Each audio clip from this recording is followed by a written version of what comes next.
Prime Minister Jacinda Arderns, who's with us this morning. Good morning, Prime Minister. Morena. Do we have a cost of living crisis? Well, we are experiencing high inflation at the moment, as are many countries at the moment, particularly because of the impacts of COVID, Ryan. So that is having an effect on a number of economies, but also is not projected to do that for a long time, as in it is projected to get better over the course of this year. But because of that, that's one of the reasons that we've done things like... A few moments later. So is it a crisis? Oh, I wouldn't describe it that way. Okay. There is an impact that people are feeling, undeniably, but I would not describe it in that way. Okay, Ryan. for those people... Okay, do you know what proportion of the price that we pay at the pump is tax?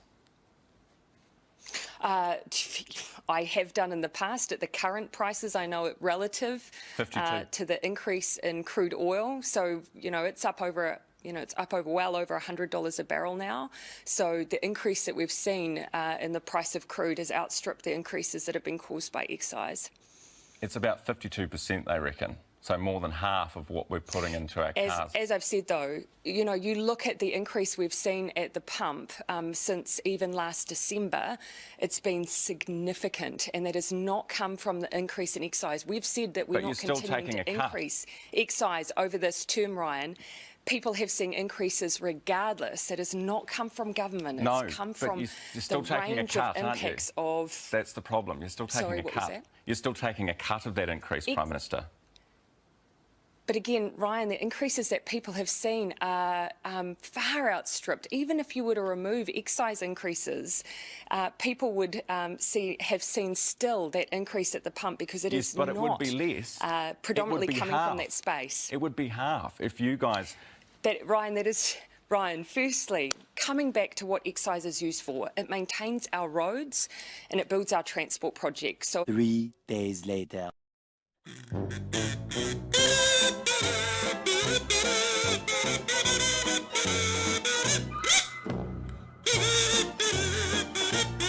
One week later. Thanks for joining us. Now, this time last week you were saying there is no cost of living crisis. Since then, one of your own ministers, Carmel Sepuloni, has said that there is a crisis for families. Was she wrong? no, she wasn't. Regardless of the title it's given, you can call it a crisis, an emergency, a shock. The point is, we need to do something about it. That is We've quite already a started on turnaround that. in a I way. talked a bit.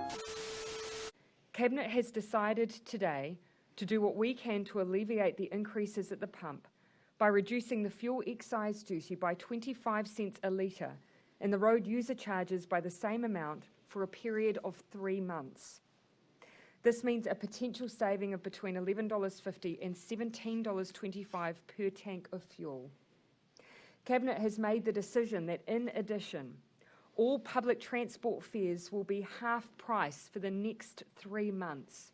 We are in the midst of a global energy crisis. We are in the midst of a global energy crisis.